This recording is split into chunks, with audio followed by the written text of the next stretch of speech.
देवी माँ से कहता, देखिए मैं आपको इतने अलग अलग नामों से पुकार रहा हूं, क्या आप इतने कठोर हो कि आते नहीं? यदि मैं अपनी माता को, माता रानी को, सारी जिंदगी मैंने तो माँ ही बोला, पहले मम्मी बोलता था कि मैंने तो एक ही नाम से पुकारा, वो तो एक ही आवाज में चली आती थी।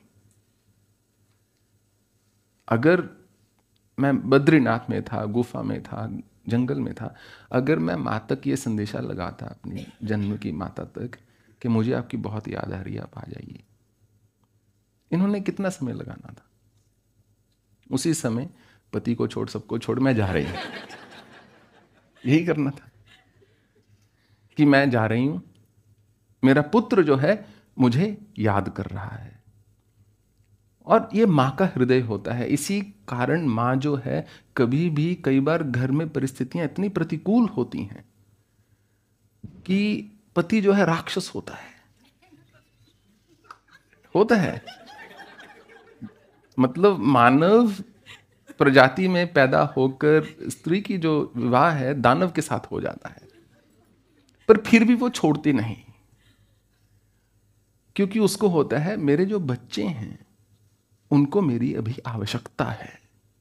जब तक मां को ऐसा रहता है कि मेरी संतान को मेरी आवश्यकता है, तब तक मां साथ में ही रहना चाहती है। जैसे ही मां को ऐसा प्रतीत होता है कि अब ये बच्चा खुश है, इसको मेरी इतनी आवश्यकता नहीं, फिर वो जीवन में एक कठिन निर्णय भी ले लेती है। ठीक ऐसा ही भक्ति में देवी मां के साथ होता है।